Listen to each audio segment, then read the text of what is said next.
Hola everyone, this is Joanna George and I will be talking to you about my 20% project which I decided to do on virtual communication. The reason I chose virtual communication is because as a Spanish teacher, I understand how important it is for my students to practice their oral skills. And well, what best way to do so than with a native Spanish speaker, right? Now, I am a native Spanish speaker, but unfortunately with only one of me, I cannot give all my students the individual attention that they all deserve. Which is why I figured I'd find a way to let my students have a contemporary version of a pen pal. In other words, an e-pal. So for this project, I used a variety of methods to help me find information on how to help improve my students' oral skills in Spanish.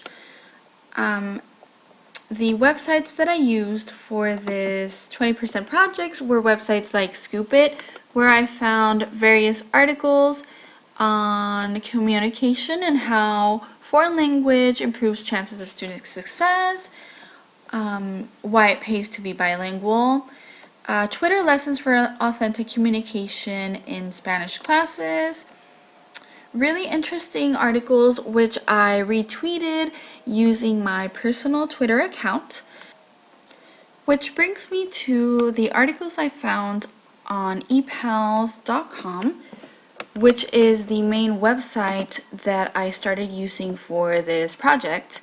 epals.com is a pretty cool website.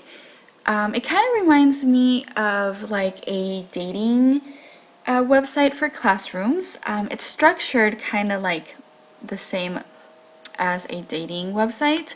What you do is you find your match, selecting the language that you want, in this case Spanish, also selecting the age group, 14 through 16 is what I selected, and the classroom matches come up. So you have countries like Spain, Argentina, Peru, the US, also countries like Ecuador, Colombia, and the United Kingdom. What I liked about this is that every teacher shows you their favorite method of communication. For example, some prefer email, Skype, or video chat, giving you options on how to interact with these classrooms. So what I did with this website is, after looking over the different matches, I decided to email various teachers from different countries, and almost everyone replied. But I decided to go ahead and work with an Argentinian teacher by the name of Rodrigo Santander. He is from Buenos Aires, Argentina, and he gave me a small description of his students and what his classroom is like. So since I picked him in his classroom, I decided to research more about Argentina, which gave me an idea to create a board using Pinterest.com where I pin different types of pictures of Argentina, mostly architectural and landscape pictures, where I invited my students to look at these pictures and learn something about the country of the students they will be interacting with. I also looked up articles on Scoop.it about Argentina and Buenos Aires, the city where the students are from. But Buenos Aires is the capital of Argentina. And also using my personal Twitter account, I decided to follow the new Pope, which I'm sure most of you know is from Argentina. This was mostly for fun.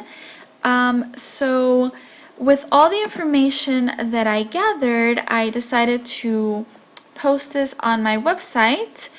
I have various YouTube videos here that everyone is welcome to see, and so this project is something that I really liked and enjoyed, and I am hoping to implement this as soon as I have my own classroom.